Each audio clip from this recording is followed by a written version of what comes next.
good afternoon mga amiga, amigo. Ayan ang ating tanghalian for today. Ay napakasimple lang po. Ito po ay tilapia, tofu at tausi lang po siya. So ayan po ang ating ingredients po. Tilapia, tofu, din yung black beans. Puputuhin lang po muna natin ang black beans mga amiga, amigo. Siyempre, napakasimpleng recipe lang po ito. Alam ko kung kayang-kaya niyo po ito gawin. So, panoorin niyo na lang po ang video ko sa mga hindi pa po marunong ng ganitong recipe. So, pwede niyo po itong panoorin para may makuha po kayo yung idea or para matutunan niyo po kung paano po lutuin ang tilapia tofu with black beans. So, ayan po. Panoorin niyo lang po. Ayan, amigo ha. So, ito po. Kahit simple lang po ang ating recipe, napakasarap naman po ito. Siyempre, papasarapin naman po natin ito. Siyempre, kailangan mas masarap siya kaysa sa jowa natin. Sarap.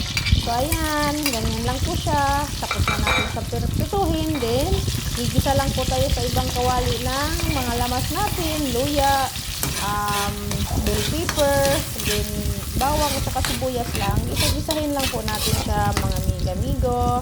So, ayan, nilalagay na natin si black beans, siyempre, then, lalagyan, gisa-gisa lang din po natin siya ng konti, no? Napakasimple lang po talaga. Siyempre, ganyan po talaga ang mga simpleng, pamumuhay natin sa mundong ibabaw, kaya, yun, hindi tayo masyadong magso-social-social kasi wala tayong pang-afford. So, kung anong totoong buhay lang natin, yun lang po ang kaya nating maiba-vlog sa ngayon. Hoping naman sa susunod na medyo baka karni na yan, char.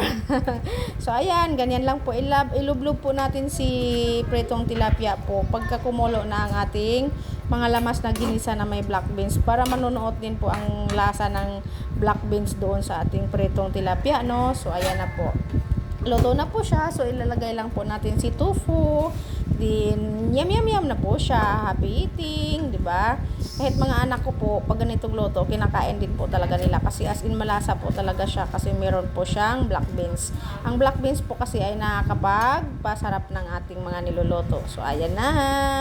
Luto na po siya. So, sa lahat ng mga friends and followers ko na laging sumusubaybay sa akin, thank you very much po. Hindi ko po ma-reach yung mga ganyang viewers kung hindi dahil sa inyo. Thank you for watching.